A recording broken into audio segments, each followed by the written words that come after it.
looking through this ISBN, in this specific book, to try to locate the wiring diagram to wire in the switch. As their model, well, I'm sorry, as Buster comes with a CD player. Look through every wiring diagram. The only one it shows is this one. This one doesn't have the switch by the steering wheel controls in it. It's not on any of the other pages as well, or annotated on any other pages. So let's go along for this journey and see what we can find. Hey fellas, PV2 Smurf here. This analyst we're going to do is we're going to get it so our hand controls that are mounted on our steering wheel. If you have one of these hand controls, it may be a little different. If you don't have this hand control, good news is the manufacturer of this product actually lists specific directions for your vehicle to use. I use the same thing on my 2009 Tacoma to get the hand control switch working for it. So we're going to give it a try on this model as well. Though the packaging has changed, I'm going to show you the packaging. So fellas, the radio currently is working just fine. Already seen me take the cover off and things, but we're not going to have to remove the entire radio head unit. We just need to access behind this panel. Pop loose. We'll lean it forward here just a little bit. Remove the 12-volt cigarette lighter adapter right here. And then we're just going to set this down here. This will give us access to all of our wiring that's in here because I didn't button this up. So if you did button yours up, I'm sorry, you're going to take it loose. We're able to fish back in here and get a hold of these wires. They're here. This is our factory plug, and this goes to our aftermarket head unit. Now these pins are numbered. Right here's number 20. It goes over and you see 14.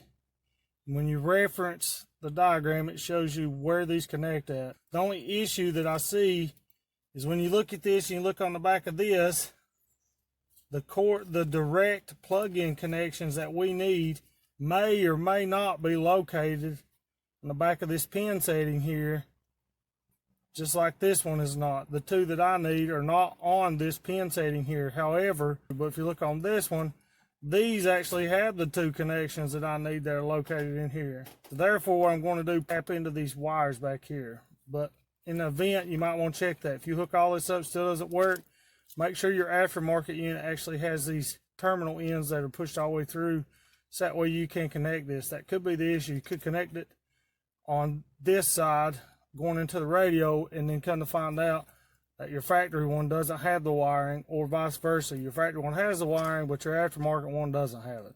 So that's something to be mindful of when you're doing this installation.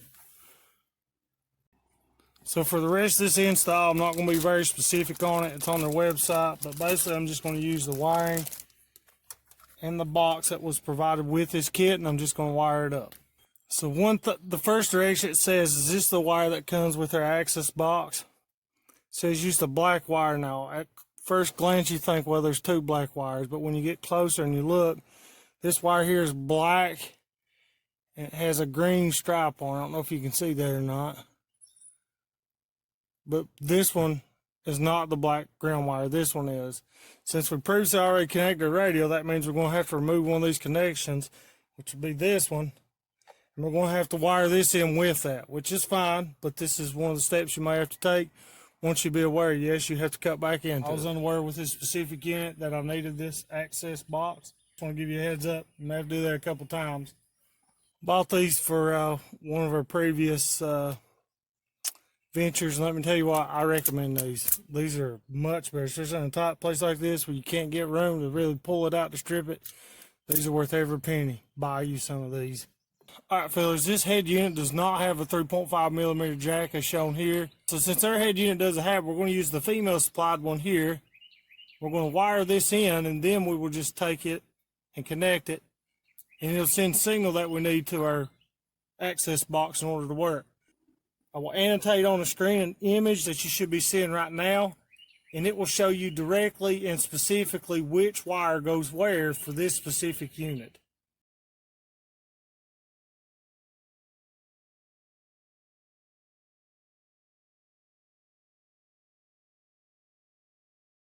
Now that those wires are connected, all we have to do is plug in connector. In the event you don't want to do this and you would rather take this wire loose and connect those, I'd say you're more than willing to do that. I'm not doing that, but you could. Now we have all this connected. I'm going to reconnect the power.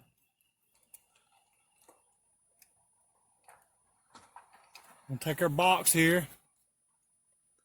I'm going to plug it in the port on the side here. Plug it in till it clicks. Clicked. Now we should be able to turn our accessory switch on.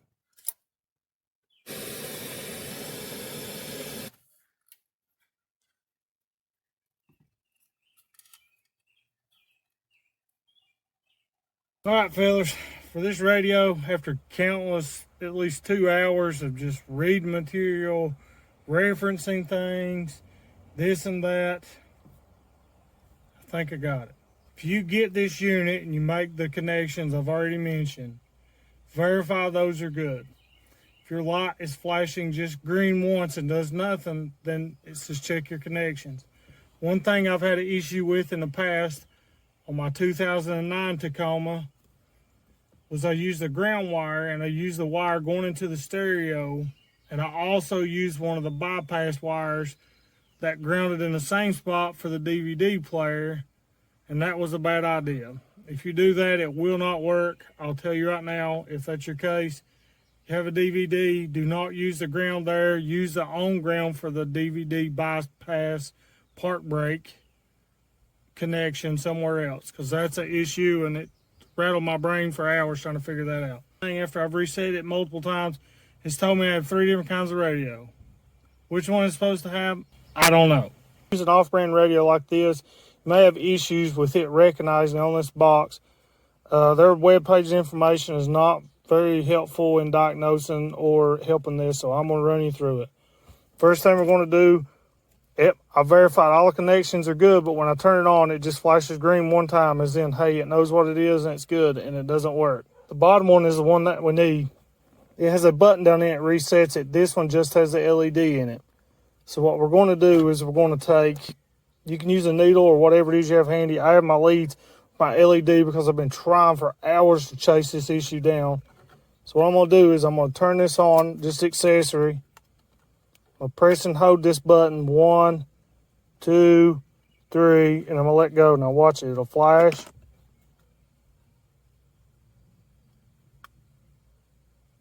Seven flashes. Now the red ones are the ones you need to count.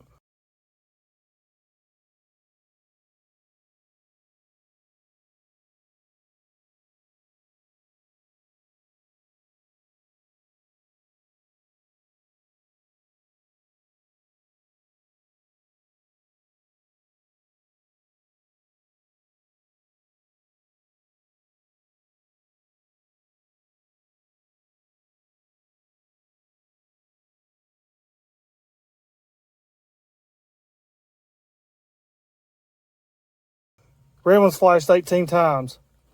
If I look at the user's manual, the program manual for this unit, it says I have this radio, and I'll show it on the screen here. Do I have that radio? No, I do not. But this unit thinks I do. Then try to go into the settings to program that. All right, fellas, I'm reshooting this scene because during editing, I realized that you couldn't read anything on the radio screen. So I'm going to make this more clarifying for you. In order to program the steering wheel controls, you go into setup. On this left pane here, we're going to scroll down once. It says steering wheel. Push it. One thing I noticed is you always want to toggle this off and back on each time when you're trying your different radio, because if you don't, for some reason the radio doesn't reset and realize that, hey, we're trying something new. Gonna push study. You always want to reset these every single time. You want to make sure that you reset those. Now I'm going to hold volume up on the hand control, and then you push volume plus. Holding volume up, pressing and holding, keyed, studied, success. Same thing for volume down. Now I don't want to use my mode button as a mode because it'll switch in between each one of the displays, starting with radio, then Bluetooth, etc. on the home screen. Instead, I want it to go home, and I'll explain why later. I'm going to hold mode. I'm going to push home. As you can see, it saved it. Now I want to use my seat buttons. I want to be able to go next. Same thing. Now instead of doing previous, what I want to do is I want to be able to program so I can wirelessly answer a incoming phone call by pushing the previous button. So I'm just going to push the previous button, hold down answer. Now, when you get to this stage here and you hit save, if the screen does not do this, then it didn't save it. One way to resolve the issue is go back to setup, steering wheel, toggle this on and off again, and try it again.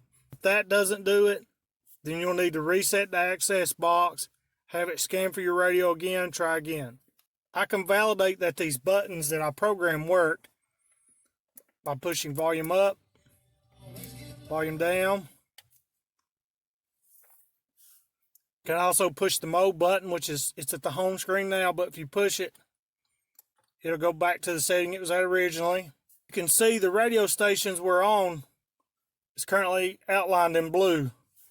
Well, if you push next, it'll either go to the next station if you hold it for a long time, or if you tap it, it seeks. Well, I don't want it to seek. I want it to go through my presets. So a workaround for that is to go home. As you can see, the two radio stations. Hold the next button to go next. Then when I go back to the radio, you can see, even though this is outlined in blue, it still went to my next preset. Same thing if I do it again, it'll go to the next one. Now it's with that one. Even though that one's highlighted, it's on the third radio station. I can validate that the answering for the phone works, one, because I've used it, and two, because when you push the answer phone button, it automatically goes to this screen right here. Now, it's telling me there's no device connected, so it's not working, but when a device is connected and I push the answer button, it works just fine. Hopefully this does some clarity to the video. You can actually see the screen